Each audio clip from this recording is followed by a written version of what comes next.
नमस्कार दोस्तों, एक नई लर्निंग के साथ हाजिर हूं और आज की इस लर्निंग में जिस कंपनी को लेकर के हम लोग चर्चा करेंगे उसकी बिजनेस मॉडल को आपस में कनेक्ट करने की कोशिश करेंगे मार्केट से लेकर के।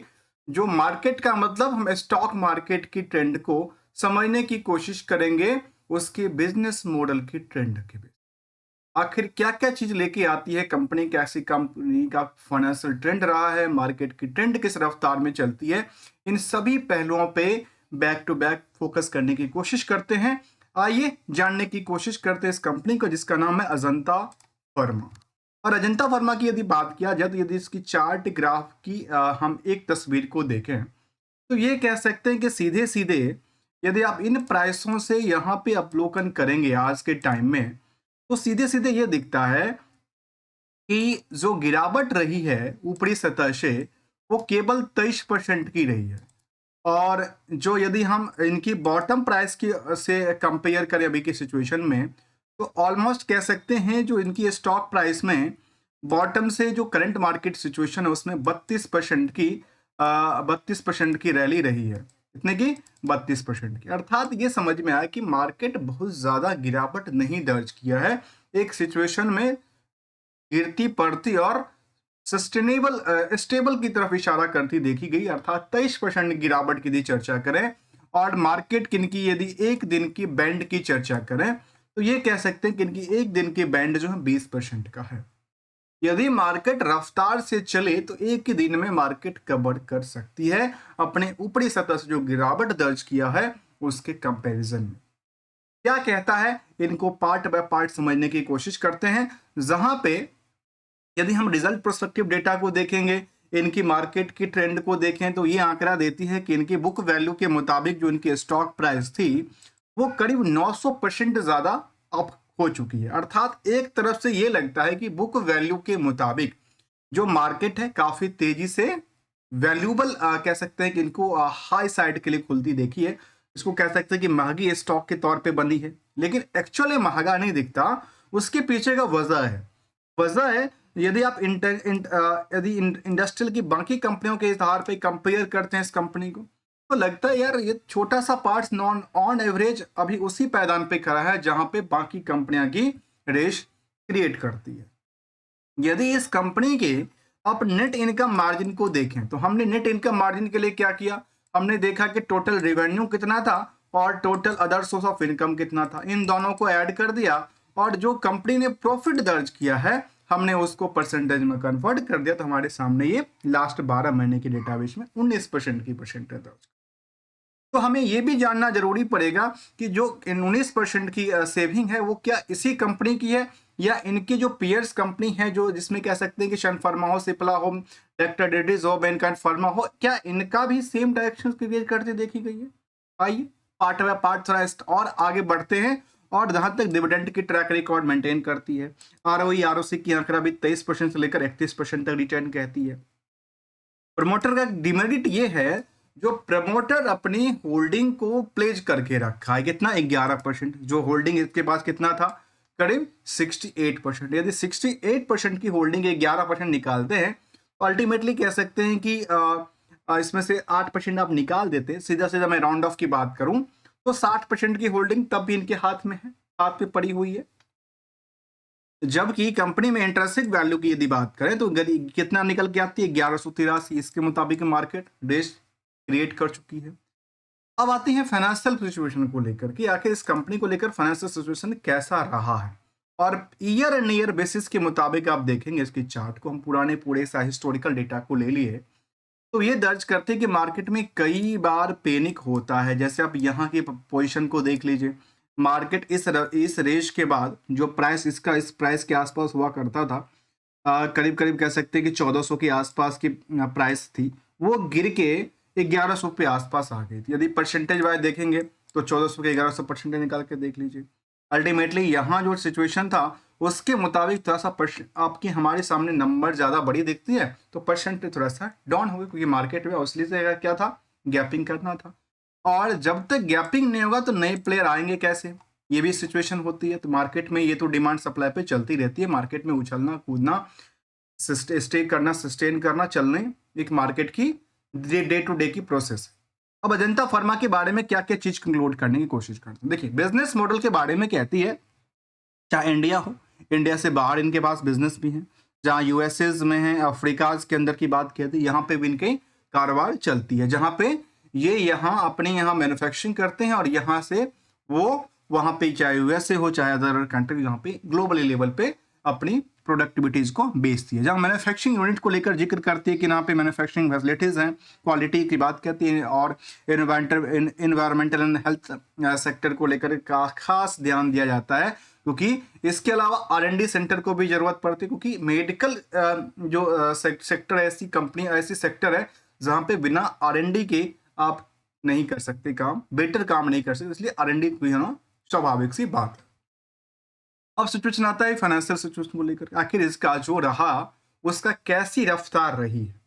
यदि हम ईयर ऑन ईयर बेसिस के मुताबिक देखते हैं तो जो ट्रेंड रहा फाइनेंशियल परफॉर्मेंस का, वो लगातार बेटर टू बेटर करती गई, जहां पे ईयर ऑन ईयर बेसिस में क्या लगा, लगातार अच्छी परफॉर्मेंस। उसके मुताबिक यदि हम इनकी सेल्स ग्रोथ को देखें तो ऑलमोस्ट पिछले कुछ सालों में लास्ट यदि देखा डेटा को देखें तो 12%, प्रॉफिट का परसेंटेज 22%, स्टॉक प्राइस में रैली 24%, रिटर्न ऑन इक्विटी करीब 23%। ये चारों जो है एक ही दिशा में चल रही है, अभी भी पॉजिटिव की तरफ इशारा देती। भले ही मार्केट में एक चीज को और मैं इंक्लूड करता हूं और हमेशा इंक्लूड करने की कोशिश करता हूं, वो क्या कहती है कि अक्सर क्वेश्चन होता है कि सर टारगेट क्या है और एसएल पे हम कहां पे स्थिरता क्रिएट करें। देखिए दोस्तों, हमेशा कोई ना कोई अपनी टारगेट अचीव कर रहा है, कोई ना कोई अपनी एसएल के साथ निकल रहा है। जब 10 एसएल के साथ निकलेंगे तो एक के पॉकेट में पैसा जाता है, अर्थात सब एक दूसरे के पॉकेट काटने में लगे हैं। सिंपल सी बात है, समझने की बात है। मैं कोई क्या कहता हूं, कोई हिडन बात नहीं कहता हूं, जो कहता हूं खुल के कहता हूं। इसमें हमेशा मार्केट में सब एक दूसरे के कट करने की कोशिश में लगे रहते हैं।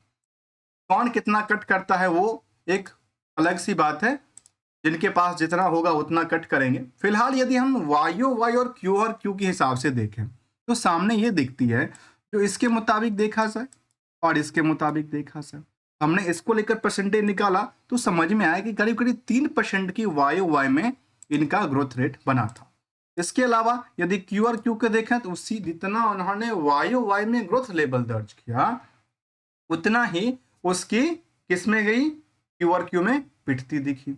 वैसे ही डायरेक्शन की बात करें तो ऑपरेटिंग प्रॉफिट मार्जिन सस्टेन कर रही थी, और प्रॉफिटिलिटीज नंबर को लेकर जब हमने देखा तो वो दर्ज ये करती है कि करीब करीब वाई में 10% की ग्रोथ थी, तो वहीं पे क्यू में 7% से ज्यादा की डिक्लाइनिंग रेशियो रहती।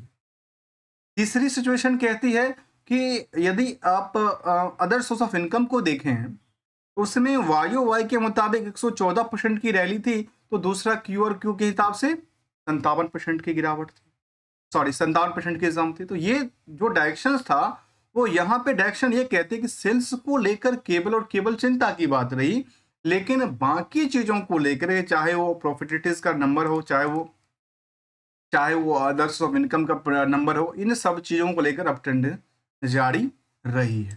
इसमें मार्केट को पैनिक होने की जरूरत नहीं थी, लेकिन मार्केट को पैनिक एक तरह से कह सकते हैं कि आजकल मार्केट में एक बड़ा हवा सा बना हुआ है कि मार्केट में सब के सब एफआई निकल रहे हैं। भाई एक ही चीज समझिए, और वो ये कहता है कि यदि आपके घर में गुल्लक है, आपके पास गुल्लक है या पॉकेट है, और पॉकेट से जितना पैसे निकालेंगे उसकी वेट धीरे धीरे कम होती जाएगी।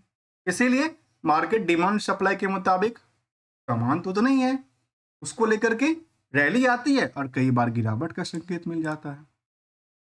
ओवरऑल यदि पीयर्स के मुताबिक कंपेयर करते हैं, जहां पे कहते हैं कि टोरेंट फार्मा हो, जनता फार्मा हो, ग्लैंड्स फार्मा हो, इरिस हो, इनकी आगे इनकी यदि रेशियो को देखें, पी रेशियो, तो काफी छोटा सा है, अर्थात स्टॉक की जो रेंज है, स्टॉक की प्राइस है, बहुत ज्यादा महंगा नहीं दिखता है। यदि चाहे बुक वैल्यू के मुताबिक देखें तब भी बहुत ज्यादा महंगा नहीं दिखता कुछ कंपनी के कंपैरिजन में। तीसरी बात कहती है, जो इनमें यदि नेट इनकम मार्जिन को देखा जाए तो बाकी कंपनियों के आगे इनमें रेस भी काफी तेजी से चला है, और कुछ कंपनी के हिसाब से रेस नहीं भी था, कुछ कंपनी के हिसाब से रेस बनती हुई दिखती है। ये कुछ पहलू था। इसके अलावा यदि हम निवेशकों के इंटरेस्ट जाने तो एफआईडीआई की भूमिका लगातार होल्ड करती दिखी है। आम निवेशकों के पास केवल 7% की होल्डिंग है, उसमें 7% की होल्डिंग में 70,000 निवेशक हैं और मार्केट कैप करीब 33,000 करोड़ क्रिएट होती है। तो क्या क्या पहलू समझ में आया? यदि हम उनको इसके बुक वैल्यू से कंपेयर करते तो वो थोड़ा सा ज्यादा महंगा दिखता है। इंडस्ट्रियल के पी के बेसिस पे देखते हो तो महंगा नहीं दिखता है। फाइनेंशियल ट्रेंड के मुताबिक देख के तो महंगा नहीं दिखता है, क्योंकि वो एक सस्टेन करने वाली है। परसेंटेज ऑफ चाहे वो क्यू और क्यू चाहे वो वाई वाई ग्रोथ लेवल बना के रखती है। लास्ट पहलू कहता है जो इनको लेकर के जब देखा जाए कंपेरिजन टू द सेंसेक्स के पॉइंट ऑफ व्यू से और इसी सेम इंडेक्सेशन के पॉइंट ऑफ व्यू से, तो ये कह सकते हैं कि कह सकते हैं कि कंपेरिजन यदि किया जाए तो बीएसई हेल्थ केयर से तो पिछले 10 सालों के दौरान में इनकी स्टॉक परफॉर्मेंस, स्टॉक की डिमांड में करीब 1 साल से लेकर के और 10 साल में डिमांड बढ़ी है। लेकिन वहीं पे दूसरी इनकी इंडेक्सेशन पार्ट हो, चाहे सेंसेक्स की मेन इंडेक्सेशन पार्ट हो, वहां पे भी सेम डायरेक्शन से चलती नजर आती, लेकिन परसेंटेज वाइज थोड़ा सा अप डाउन क्रिएट करती देखी गई। पिछले 6 महीने से लगातार बिकवाली का प्रेशर देखने को मिला। हर जगह बिकवाली का प्रेशर है, केवल यही नहीं, हर जगह बिकवाली का प्रेशर देखने को मिला है। उसके अकॉर्डिंगली मार्केट को सेंटीमेंट के मैसेज में मार्केट को कट करना स्वाभाविक सी बात है। लेकिन जो लास्ट क्वेश्चन होता है कि टारगेट और एसएल के लिए, इसके लिए सिंपल से गोल्डन रूल कहता हूं। मार्केट में हम लोग कहते हैं कि जब कोई फायदा देता हो तो फायदा का फायदा भी उठाना चाहिए, प्रॉफिट कट करके पॉकेट में डालना चाहिए। दूसरी बात कहती है जो यदि आपकी हमारी कैपिटल लगातार नुकसान की तरफ इशारा देती हो, नुकसान की तरफ जाती हो, तो हम अपनी कैपिटल को नुकसान से बचाने के लिए इसको कट भी करते हैं। और यदि कट कर लिया तो हम अब नुकसान से बच गए। इसलिए उस कुछ गोल्डन रूल को आपस में अप्लाई करके हम लोग आगे चलते हैं, समझने की कोशिश करते हैं और उसको अप्लाई करते हुए विदाउट किसी ट्रेडिंग एडवाइजरी और नोट को लेकर के मिलने की कोशिश करते हैं। फिर वैल्यू के अंदर यदि कुछ वैल्यूबल एडिशन मिलता हो तो वीडियो को लाइक, चैनल को सब्सक्राइब करना मत भूलिएगा। थैंक्स फॉर द ज्वाइनिंग दोस्तों।